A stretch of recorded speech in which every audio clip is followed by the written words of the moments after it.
Hello, thank you all for joining us today. My name is Jerry Wofford. I'm the programs manager at the Woody Guthrie Center and Bob Dylan Centers here in Tulsa, Oklahoma. We are so thankful to have you all here joining us tonight and so thankful for this program that we're about to present. I would like to introduce our interviewer, Jeff Slate. Is an award-winning singer-songwriter and music journalist from New York City. Over the past decade, alongside his busy music career, Jeff has been a regular contributor to the Wall Street Journal, New Yorker, Esquire, Rolling Stone, and many other publications, writing about music and culture, and has appeared in television and radio numerous times, including on former Sex Pistols Steve Jones's Los Angeles drive time show, Jonesy Jukebox, and SiriusXM's Volume channel, where Jeff is also a guest host. In 2018, Jeff wrote the 10,000-word essay included in Bob Dylan's More Blood, More Tracks, the 14th edition of his long-running bootleg series, and appeared at the Woody Guthrie Center with John Doe of X to celebrate that release. So Jeff is a great friend of the show, so to speak. So we're very thankful to have you, Jeff, here to lead this discussion with our guest, who I will let you introduce. Thank you, Jerry. Of the show, it's like you've got your own podcast here. Is that what we're... It's fun to pretend, right? We're doing this weekly now. Okay. Hi, everybody. I'm Jeff Slate. It's good to be here. It's actually quite an honor. I'm really excited about this event. As many of you know, I've done quite a few events for the Woody Guthrie Center and the Bob Dylan Center and Tulsa, the university. So this is another in a long list, but a very special one. Tonight, I'm welcoming Joy Harjo, the first Native American named Poet Laureate of the United States. She's the author of numerous plays, books of poetry, and of children's books. In fact, Oprah Winfrey recently picked her anthology of Native American poetry for her book club. In May, the Library of Congress will release last year's Living Nations, Living Words, an anthology of First Peoples poetry in paperback, and will follow that up on September 7th with a memoir, Poet Warrior, A Call for Love and Justice. Joy's many honors include the Ruth Lilly Prize for Lifetime Achievement from the Poetry Foundation, the Academy of American Poets Wallace Stevens Award, the Penn USA Literary Award, and many others. Joy is a chancellor of the Academy of American Poets and is a founding board member of the Native Arts and Cultures Foundation. She's been a featured performer on stages around the world, including Deaf Poetry Jam, the Public Theater in New York City, and the International Poetry Festival in Medellin, Colombia. Joy lives in Tulsa, Oklahoma, where she is also a Tulsa Artist Fellow. In her first new recording in a decade, Joy digs deep into the indigenous red earth and the shared languages of music to sing, speak, and play, a stunningly original musical meditation that seeks healing for a troubled world. I Pray for My Enemies will be released by Sunyata Records, Sony Orchard Distribution this Friday, March 5th, 2021. Please help me welcome Joy Harjo. Thank you. It's good to be here. Yeah, all right. So just so everybody knows what we're going to do, I'm going to talk to Joy for a little bit, and then we're going to give a little sneak preview of some of the songs from the record, and then we'll talk about the songs. And then if we have time, we'll take some questions too. Hopefully we'll get to a few, but we have a lot to cover. I've spent, we were joking before we started that you've been in my head all day, and it's been a couple of days now in preparing for this. You know, the thing about this record is it speaks to the discord in the world today. It's very of the moment. There's a quote in the press materials that it's healing for a troubled world. You know, what is it that brought you to this project in particular, and what is it you're trying to say? And did I get that right? Yeah, what is it? I mean, you kind of follow the music, and it's like putting a book together, a book of poetry, or any collection. You don't always know where you're going, but you know that it's coming out of a story field or a song field of what's going on right now, what's been going on historically, and then there are mythic roots running around underneath it that also make themselves known. So I'd been working on a lot of these songs, on many of them for some time, you know, in the last 4 years. Some of the poems are like reprise of you know, Earlier works, sure. earlier works brought in because they fit into the shape of the story that the album makes about, I Pray for My Enemies, about being in a time of great shift and transformation. Is it fluid for you then? Is it sometimes, do you sit down and say, this is going to be a song or this is going to be a poem? Or sometimes, is it malleable? Do you sort of write a poem and then maybe you were working on the album and thought, oh, this stanza works here, or this piece works in a new form? And is it fluid that way for you? Somewhat. Sometimes I just write a song and I write the lyrics. If I'm writing to a song or a song form I make, the lyrics are going to work differently than if I think the intention is writing a poem. Even though the music is in there, there's always rhythm. I mean, I'm very rhythm oriented. Sure. And often when I write, I put down a rhythm track. Really? Yes, I often write with rhythm tracks or loops. Interesting. For even some of the poems, but just, there's always this rhythm embedded even before I got into, really got into music. I was always into music, but before I started playing. Yeah. Well, there's a very lyrical and rhythmic nature to your poetry, definitely. And I've seen your performances, and there's when you've read poetry and there's a musicality to that, it's sort of, they infuse each other in many respects, don't they? Yes, I think of the voice, the poetry voice is the same voice as the horn. And I didn't come to a horn till I was almost 40. And it's the same horn voice or the flute or singing or speaking. For me, it's, or writing or poetry, it's the same it's the same voice. Sure. It just has different expressions. The saxophone is on my list of questions, but I'll get us there. I want to go back a little bit. And just in knowing a little bit about your career, you started in painting and art. Talk a little bit about that and sort of how you found your way to poetry and then music. Yes, that's what I did from the time I was, I was always doing art. And I love music. My mother used to write music. She had an old Underwood typewriter on the table, my favorite object in the house. And she did demos. Even Ernie Fields, a very famous band leader here in Tulsa, arranged one of her songs. And we'd have country swing musicians. And my love for music, for poetry, came out of that. But I was always drawing. And that was my way. I was very shy. Or I don't know that I was shy, it's just that I preferred the inside to the outside. And so with art, I didn't have to talk to I could just be in that space, just like music creates a space too. But it wasn't until I was a student at the University of New Mexico and involved in Native rights movements and going to hear poets. And I heard Ann Waldman for the first time and all of these different poets, and heard Native poets. That was the big thing when I heard Native poets and realized, whoa, and was part of Native rights movements. And it all the poetry started there. And did you, when you look back on your earliest poems, do you see a fully formed voice, or did it take you time to come to the voice that we now know you for? I think the voice was always there pulling me along with it, trying to get me fully formed so I could express it, because it was strange because I don't know. People say, well, why are you a poet, or how did you get it? It's like, I don't know. It's not something that I deliberately chose, but it kind of chose me.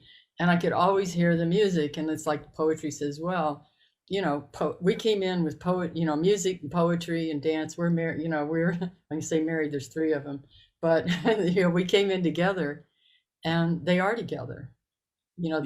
They're always kind of exist together. And so it was always there. I could always hear the music in the music, but it took me a while to start learning what poetry was teaching me. And musicality is a big part of it, as well as mystery and how to shape things, and architecture and metaphor, and all of those things. The best artists always do say Tom Petty once told me he felt like he didn't have a choice. That was the only thing. He could only be Tom Petty. But his love of music wasn't really nurtured at home. He had to sort of find it in other ways. Did you feel that, given your mom's background and the home life you grew up in, did you feel like your interest in the arts, coming through painting and so forth, and then finding poetry, was it nurtured? Did you feel like it was inevitable, in other words? Yes and no. What happened is there in my life, there is like that cocoon part where at the beginning my father was there and my mother, and we had my grandmother's Naomi Harjo's paintings on the wall and stories of her and my aunt being painters and in the art, and my mother singing. And then there was a point of chaos where it all fell apart. And after that, then we got the evil stepfather story. And that's when music shut down. That's when when it all shut, it closed off. And so there were, a couple of events happened and I walked away from music. I love music. I was, an understudy in Cinderella and all of this. And then he came to my room where I was singing and says, "You're not allowed to sing in the house."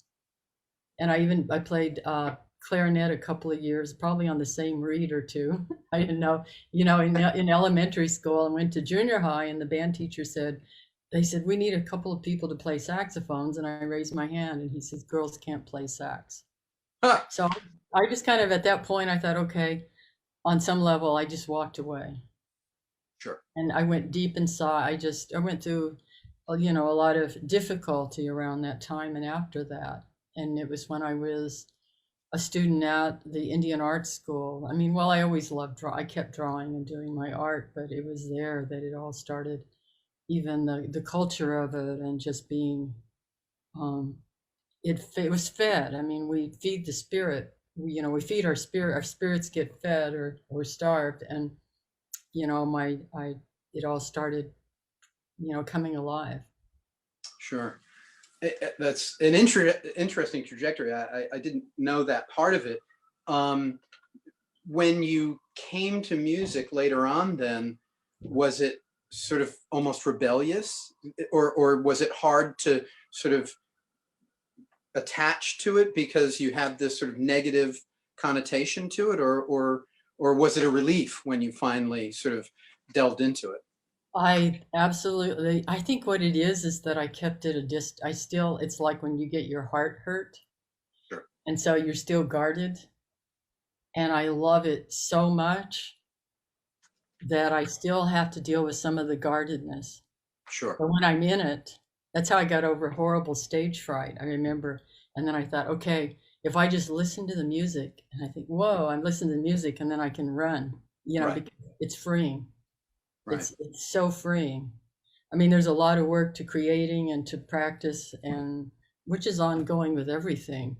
But yeah, I still have to deal with, I think in our families and our spirits and our souls and the soul of a nation, we have things that we have to deal with and undo. And so here is my mother's love of music that was taken, it was cut off.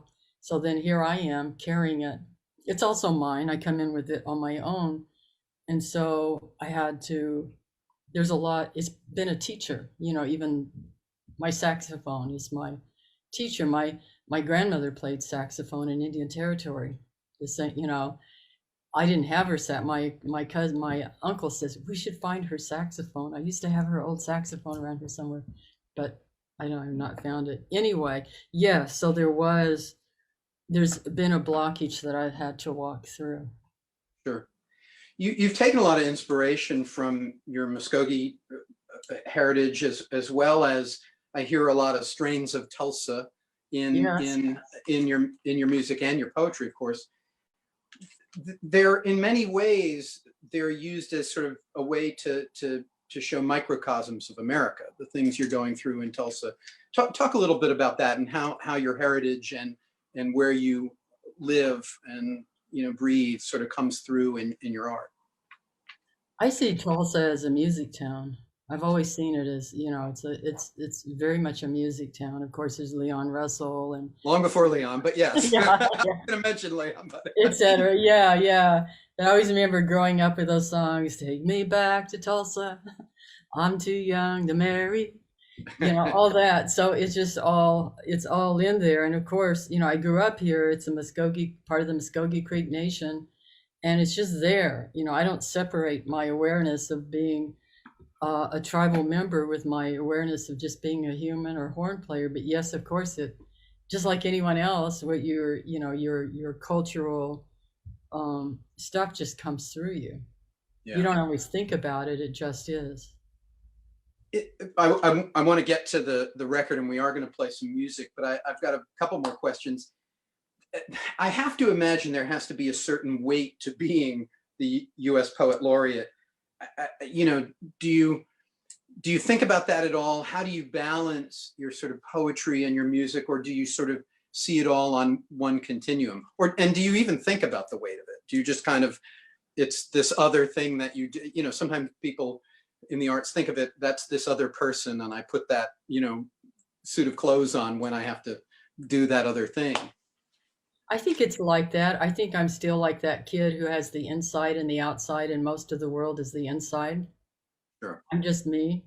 Yeah. I sit in here and I'll work in here and work on music or write on this musical play I'm working on or doing, and I do it here, like I'm sitting here in my place. And yes, I go out and perform, and that position, what's been exciting is it's opened doors for so many, particularly it's a door of affirmation for, especially for Native people, that wow, you know, here's one of us and we can do this and we're part of this, you know, bringing everybody, you know, more people into this story. But it is, you know, it's what it is, and I try to, it's honorary, and I try to wear that with grace and know that it's like anything, it doesn't just belong to me, it belongs to everyone. You know, it's not just mine. Sure. So I just do what I do. You know, I get up and make my tea and you know, yeah. You're I'm just not you. traveling. Yeah, I know. I'm not. Before I was supposed to be with the pandemic, I would have been on the road every week. Sure. I've been doing a lot of virtual. I did like a virtual event today. I've been doing a lot of virtual, sometimes, you know, 5, 6, 7 a week.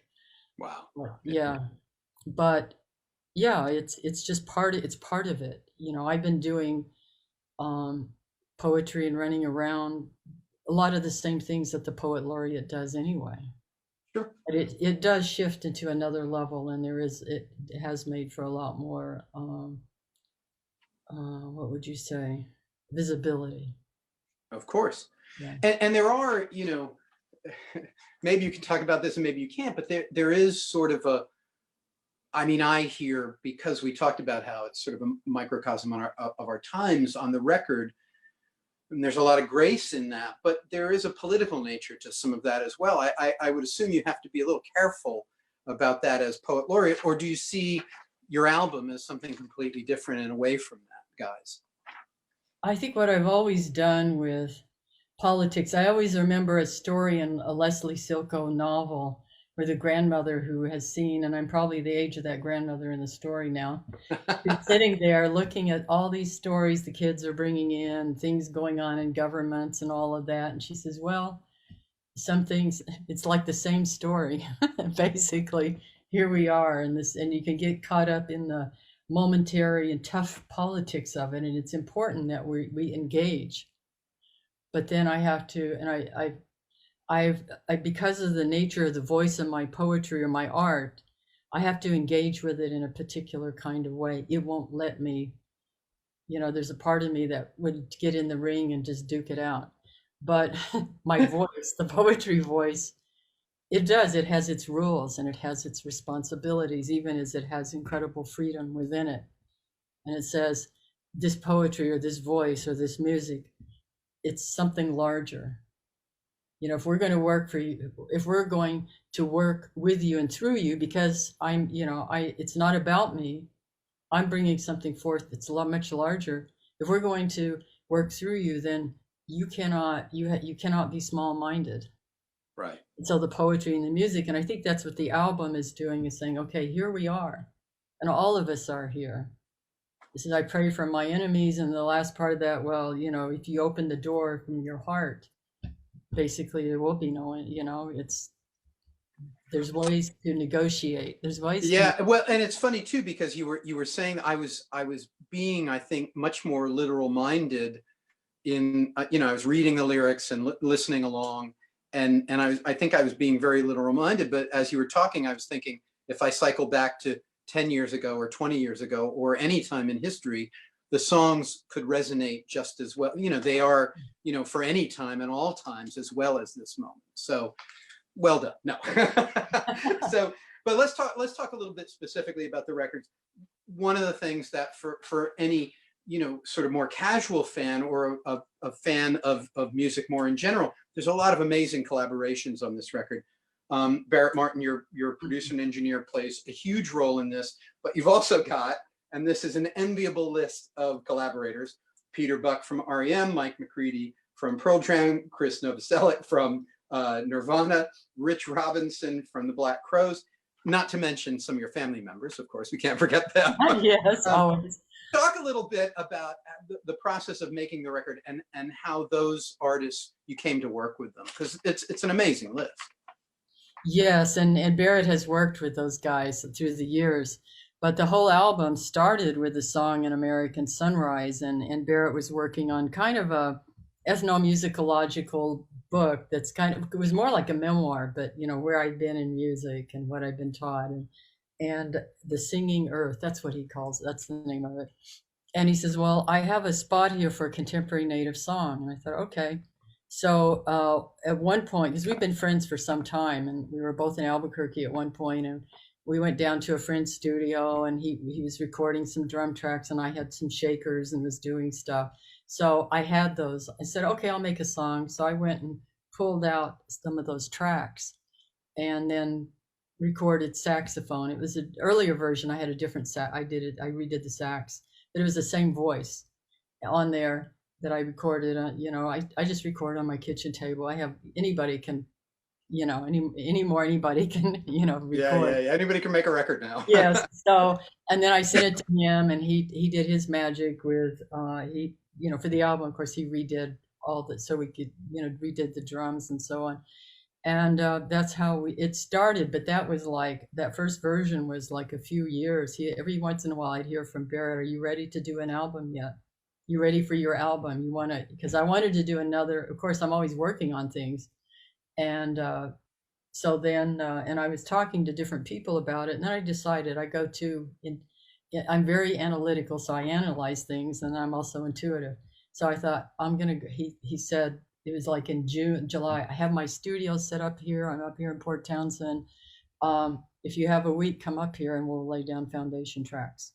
And I thought, okay, middle of pandemic, but we got a little RV and drove all the way up there. And that's how it started. We laid down foundation tracks, and then he and his, because I had a lot of the songs, and then there were poems. Now I usually do an album of 10 songs. His are usually even longer than this. So there was a middle part. And so some of them, like there are some poems that, he just started playing around, and others were There's 16 for the audience. Yes, right. And then some some of them, so we worked pretty freely like that. And then when you get somebody like Rich Robinson or Mike McCready who adds these amazing solos that they put on, and Peter Buck as well. I mean, the guitar playing throughout is amazing. Did you hear that in your head when you started, or did it just sort of blossom in the creative process of working in the studio? I think it just or a little both. Now, I knew some songs I wanted a trumpet. I knew that on some that I wanted a certain kind of sound, and then other things like, we were calling on some of Barrett's friends, and then some of my, and he thought, well, this would sound good here, because we co-produced it, and, it's a back and forth. So a lot of those, like Rich Robinson on that American Sunrise, great solo, and all those were flown in, Sure. Although I did, Chris Novoselic came into the mixing studio. We mixed up with Jack and Dino up in Seattle, and he's one of my favorite things to come out of the whole process is working with him and meeting him. I just love him. And he plays acoustic guitar, which is very cool. Yeah, he's great. I love him. He's one of the best gifts for out of this whole process. And Peter Buck came in and played during the mixing, and then Chris Novoselic didn't realize how tall. Yeah, He's a big guy. yeah, but they were great, and everybody who, they were very generous too with their time, very generous with their time and with their gift. And also, I love the oud playing of Rahim Al-Hajj, and I know that Barrett had produced him before, and I have a really tender place in my heart for Iraq. I always have since I was a kid, and to have him on there playing, it was just beautiful. So I lucked out, and it's Barrett has some really nice friends. Yeah. You can say it's lucky, but they wanted to work with you. So Yeah, they did. They didn't have, no, they didn't have to, but yes. I'm going to give Jerry the audible and say, let's let some people. We're talking about the music. One of the features of this, a couple of days before the release, is that people get a little preview, and then we can talk about the songs. Let's play the first track, the leadoff track, Ale Le No, which is a traditional Muskogee song, and we can talk about it after Jerry plays a little bit. Okay.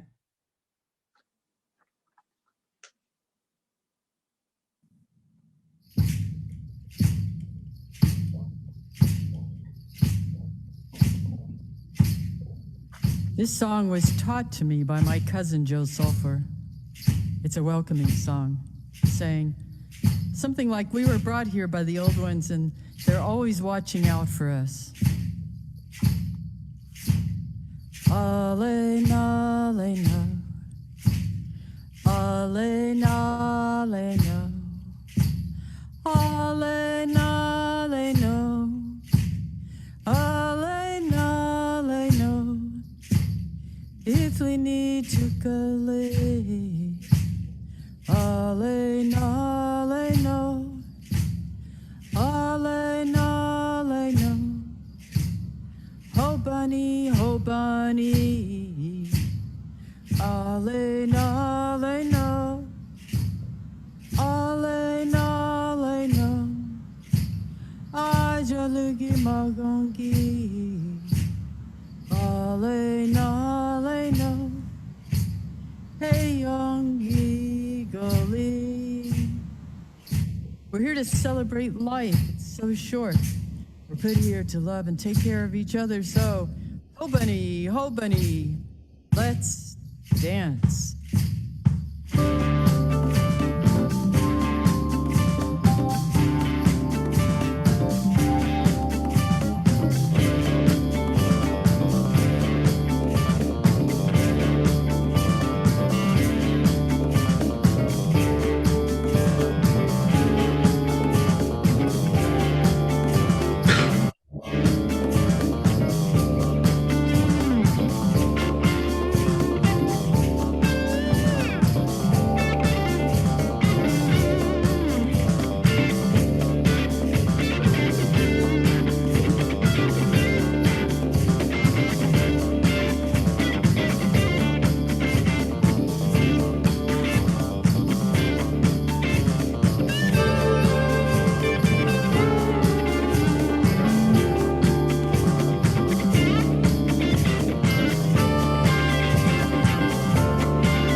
lagi magangi adenaleno ayong divoli.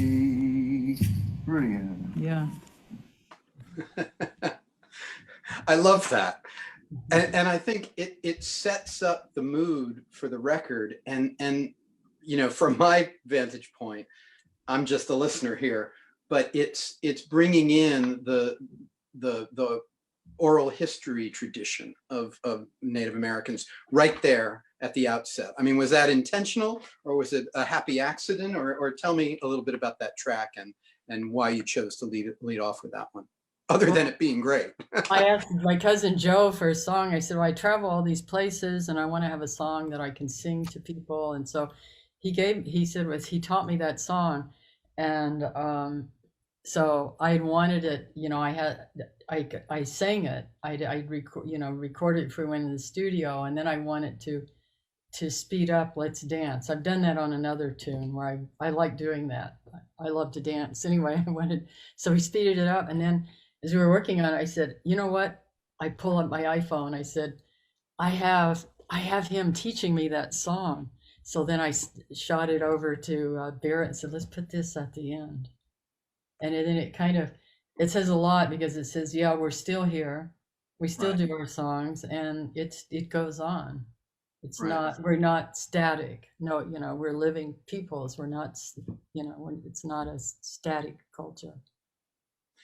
It's beautiful. We've got a couple other tracks we want to talk about.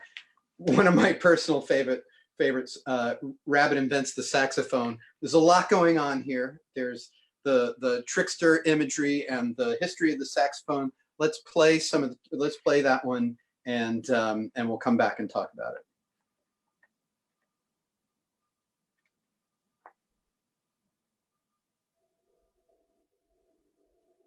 Jerry. Yeah, you're cute, Jerry.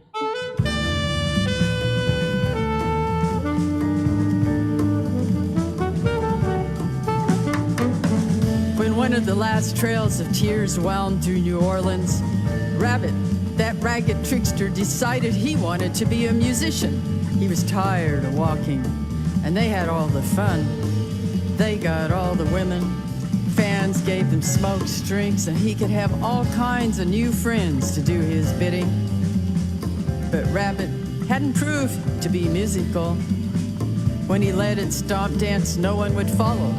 No shell shaker would shake shells for him. He was never invited to lead, even when the young ones were called up to practice. The first thing a musician needs is a band, he said to his friends. The hottest new music was being made at Congo Square. So many tribes were jamming there, African, Native, Cuban, and a few remnant French, making a new music of melody, love, and beat.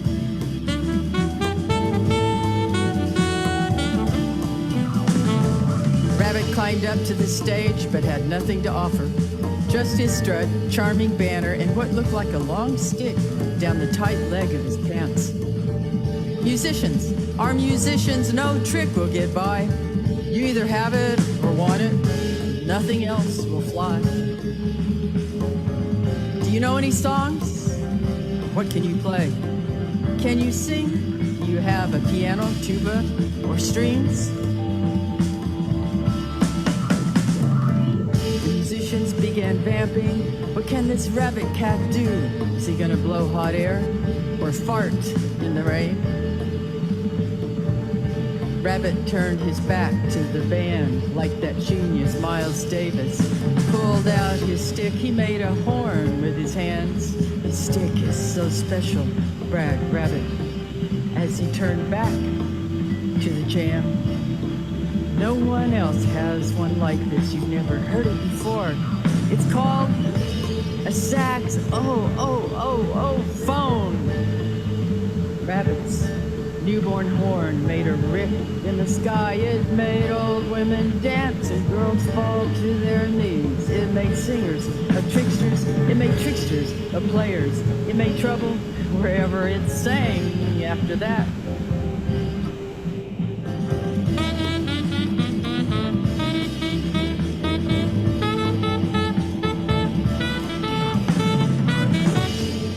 last time we heard rabbit was for my cousin's run for chief. There was a huge feed. Everyone showed up to eat. Rabbit's band got down after the speeches. We danced through the night, and nobody fought. Nor did anyone show up the next day to vote. They were sleeping.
So I want to talk to you about the Trickster image, but first, you play the saxophone. I mean, you mentioned earlier that you came to it relatively late in life, which, 40-ish. That just blows me away. I once interviewed David Gilmour from Pink Floyd, and he actually doesn't think of himself as much of a singer. He sees his guitar playing as really an extension of his voice and what he's trying to say. Do you see your saxophone, because it's so lyrical and it's so engaging, like a voice is, when some sax players, certainly people who come to it at 40, are not. So talk a little bit about your sax playing before we get to the song. Oh yeah, no, it was, my sax taught me, because I had horrible stage fright, and you play a note on a horn, the horn is very loud.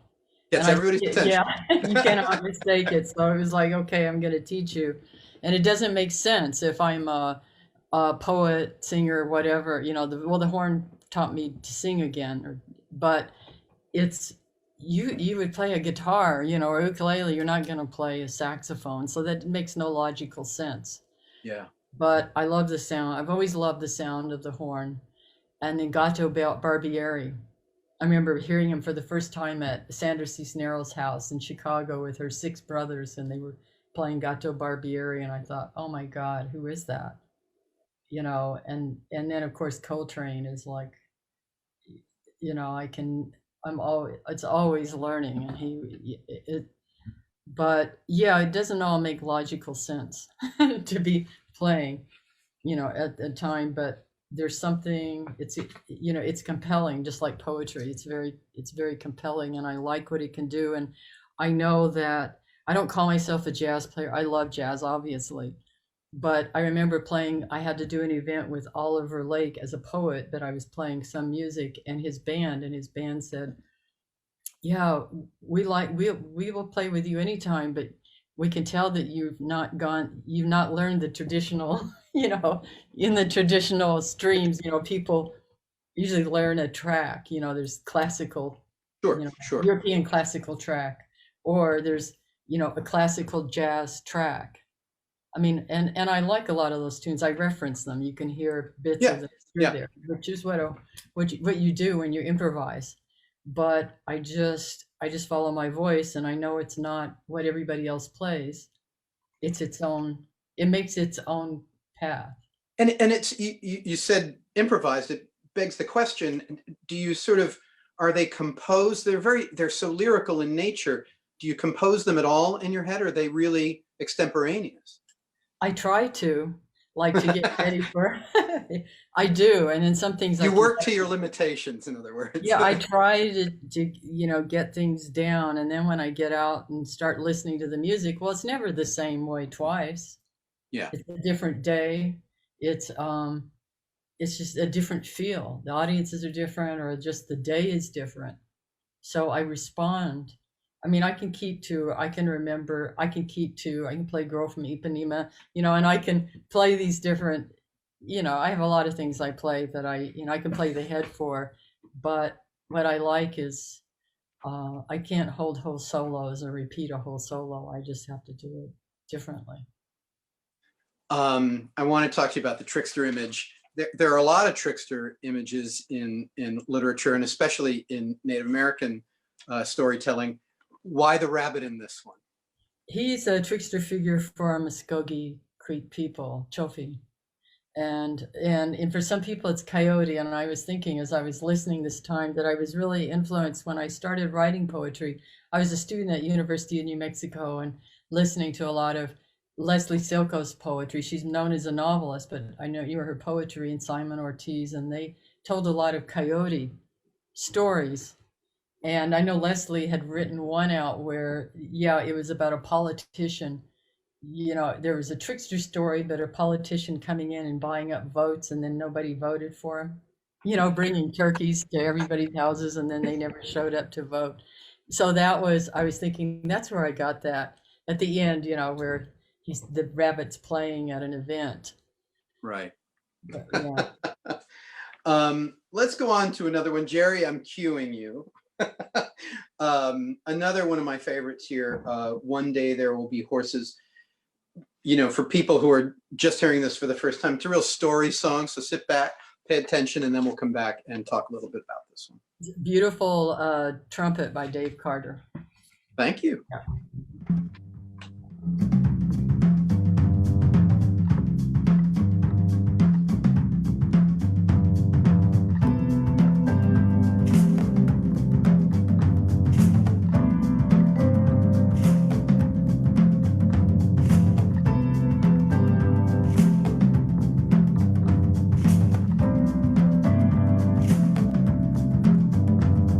Stood at my door, peered out from the wreck of a 3-day drunk.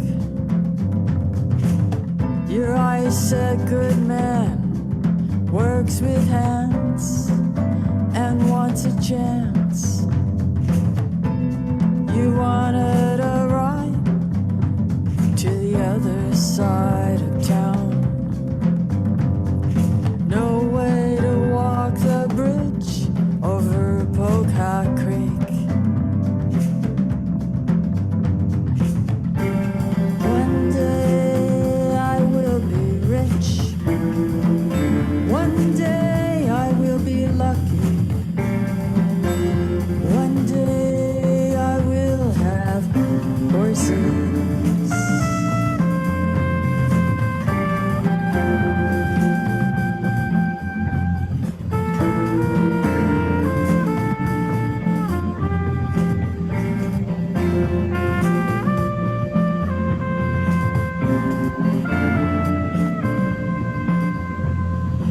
Talked about relationships, jobs, and all the winners. You laughed, and we kicked back in my truck in the afternoon sun. You asked me to let you off near an overpass north of town. A creek ran parallel to the highway. There were trees bending down to cover the winds. One day I will be rich. One day I will be lucky. One day I will have horses.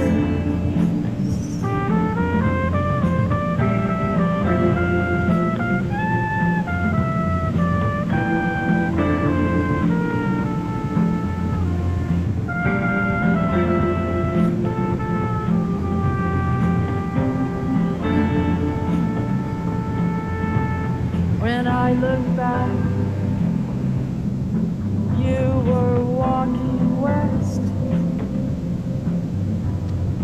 work shoes and tools over your shoulder.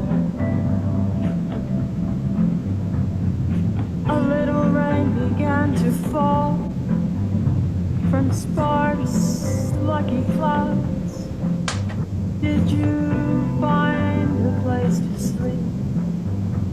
You light the dark as you sing this traveling song. Hey, ya, hey, ya, hey, ya, hey, ya. One day,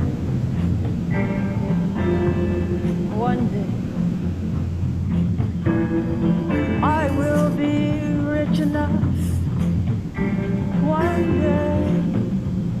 One day I will be lucky.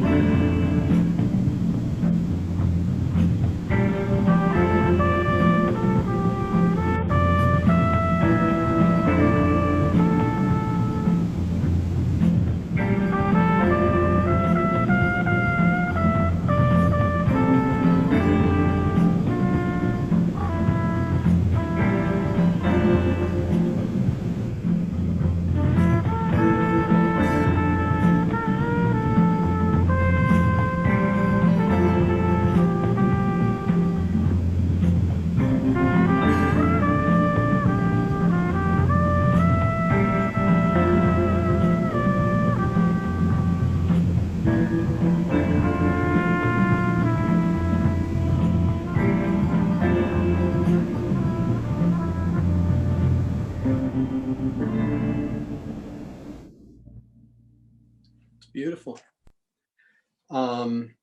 That started out life in one of your books, didn't it? This song, Yeah. actually, it started out as a song first, and then I put it in the book. The song, then a poem, then a song. Yeah, that's what. Yeah, that one did, and I've sung it a lot in performing. Yeah, I have a whole different. It's the same melody, but I have a different kind of. I had written a whole different backing part to it, and then Barrett started playing something he was working on. I just started singing the song to what he had, the same melody, but fitting it into what it worked really nice. So I said, well, let's keep this one. And it just I got it pretty much in one take. This one, it just kind of came out. That's always cool. So yeah, that was nice. The horse, like the Trickster, horses are hugely symbolic, especially in Native American culture. Talk a little bit about that in this song. Yeah, one day. Yeah, so in particular, I guess in this song is thinking about, one day there will be horses. My family, I have family members who are horse people. We weren't really a plains people, but who people love horses. I mean, they're great. They're horses. They're also used for commerce. Sure. Often when people are married, we were just joking with a stepdaughter got engaged, and we were scaring her fiance and telling him that he was going to have to deliver 2 or 3 horses. I was going to say, how many horses, right? because her mother's family or Lakota, and he said, you're going to have to give a lot of horses for her.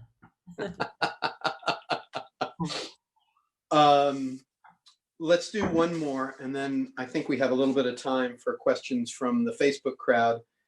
We've got to close with the closing track, which is I Pray for My Enemies, and then we'll talk a little bit about it. So Jerry, there's your cue to play the last song from the record, I Pray for My Enemies.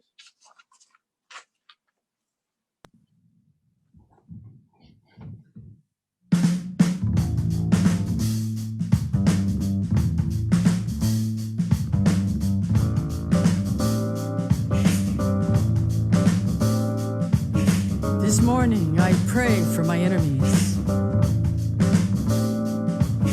And whom do I call my enemy? An enemy must be worthy of engagement. I turn in the direction of the sun and keep walking. It's the heart that asks the question, not my furious mind. The heart is the smaller cousin of the sun. It sees and knows everything. It hears the gnashing, even as it hears the blessing. The door to the mind should only open from the heart.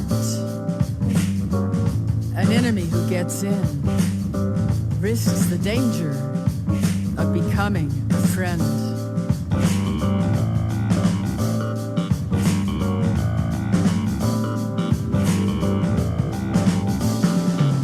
This morning I pray for my enemy.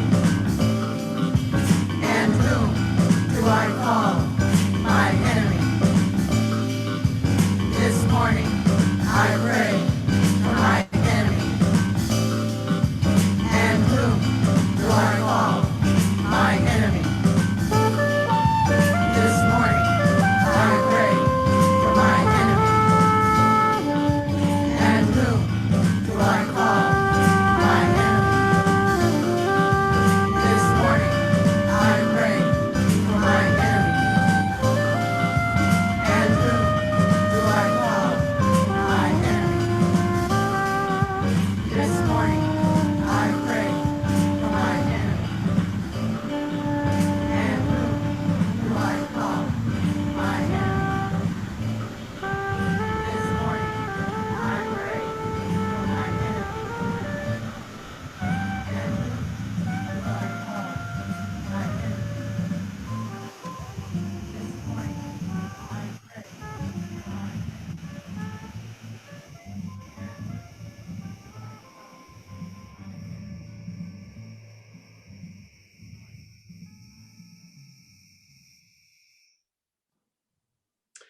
The pandemic has been the great leveler. Talk a little bit. We're all the same in a pandemic. Talk a little bit about that song. Yeah, that song, that was a poem. I wrote that poem some time back. I think it was first published years ago in the Massachusetts Review, and then I put it in the book Conflict Resolution for Holy Beings, and it kind of has its own life, like the poem Remember. It just kind of it fits. It fits the age, Yeah. certainly. But we humans don't seem to change. We keep going through the same. Unfortunately, history is repeating itself. It just gets worse and worse every time. But yeah. Yes, it is. Yeah. And then it became what it is now with the song. Yeah. And is that one of the songs that's a little bit of a family affair? I hear many voices on that. Do you have some? Yes, I think on there? Lizette Garcia, who also did a lot of percussion. She's Barrett's one wife and wonderful human being. And we have Marissa Sepulpa, Sandra Sepulpa on there singing too. Or singing or speaking. This morning I pray for my enemies. Yeah. We've solicited for questions. We've got a shy audience tonight, but I've got a few more, and I've got you here, so I'm going to ask you anyway. I hear, we've talked about it, and some of these, some of the works obviously predated the pandemic, but I hear strains of the pandemic. I mean, what has your lockdown experience been like, and how do you think it affected your creativity? Well, my creativity was let loose because we create, and being able to have the time really allowed me to work on the album and to do this and get another anthology, to write a memoir, to complete a memoir that I got in ahead of time, versus the other memoir I was 14 years late on. What I haven't liked about it is, it's been good. It's been good for introspection, and people have found it very hard to be productive. You have not found it hard to be productive? No, not at all. It's really opened it up for me. And I know, and I know people that they thought they would be productive. Instead, it shut them out. It shut them down. Yeah. And it was nerve-wracking. I mean, I feel like when you go outside that you could be taking your life in your hands. You Right. could die. A lot of people I know, a lot of people in our Muskogee Creek Nation, we've lost a lot of people, and it's not over yet. Right. Right. Mhm. And you said the bad part of it is you weren't really able to get outside comfortably. Talk a little bit about how that affected you creatively. Do you think? Well, Reflective or yeah. I've come to understand that not only do we, we give each other energy. It's kind of a kinetic thing, and I didn't realize how much. I miss seeing family members. I miss seeing people I know. I miss live concerts. I miss playing live concerts. It's we haven't had that. We need that. It reminds dealing with this for years reminded me how much that is part of. It's like breathing. It's like breathing and going to a concert or hearing music or going out and seeing art. That's like breathing. It's like when you breathe, you take in life and then you let out. I mean, it's this back and forth, back and forth. And when you're inside like this, yeah, there's so much, there's virtual and this, that, and the other, but it's not like the living expression, the living, kinetic, live, real expression that we are human beings. We're mammals, We thrive on that. Yeah, our imagination running, walking. We need that. We absolutely need it. One of your students at CU Boulder asked, Joy had a fish on the office wall. What kind of fish was it? From Les Baca, if I get that right. That is funny. Okay, yeah, that's it. He wants you to know he's out there. Okay, good. Hi, Les. Yeah, I remember I talked to you. Yeah, I think it was, I was thinking about that fish. My father caught a marlin. He lived down in the Gulf. And I had that. I was wondering the other day whatever happened to it. I think it disintegrated. But yes. Yeah, when I lived in Denver, I lived there a couple of years. I went to the jazz. I was always out listening to jazz. Well, that ties into our next question from Spencer, which is, what effect of rhythms and sitting in the poetic experience of jazz parallels with how poetry works? It's real similar in that I realize sometimes we could do a half hour on that, by the way. Yeah, you could, because when I perform or read, I realize sometimes I get into that space and I think, and I memorize a lot just because from doing them so much, is that I'm riffing, that there's phrasing. There's definitely, of course, you can look at a line being a phrase, and then there's moments within in patterning. It's all patterning. Right. Jazz is too. It's about patterns. You can have chordal patterns. You can have, melodic patterns, rhythmic patterns. Well, you do, resonances, and they play off each other. And same thing with poetry. You have different patternings, but with word choice patternings and sounds, and where things land in a syllable and what lands at the end of the line, or where, it's all of that's very similar. It's very even mathematical. I'm getting another question here, but I'm going to ask you one of my own while we're waiting. Talk a little bit about, as a Native American, your journey to today, and what you see as the future of the Native American experience in America. I mean, you can talk about your thoughts on imperialism, gender equality. I had a lot of notes to myself here, but just how it informs how you got to today and where you see things going. Well, I guess it's important. There's an organization people should know about, Illuma Native, which has gathered and garnered a lot of statistics, which is a way of storytelling that is useful. It's become a useful way of storytelling for, and what they found out, well, many people in this country and around the world really don't know who we are. They know us by stereotypes, sure, or they think we're dead. I play a lot with Larry Mitchell. He plays guitar, a really fine player. And he grew up in Bed-Stuy and went to school. And then in his class, they told everybody that, there were no natives left. Right. We were gone. I know Larry, yeah. Yeah.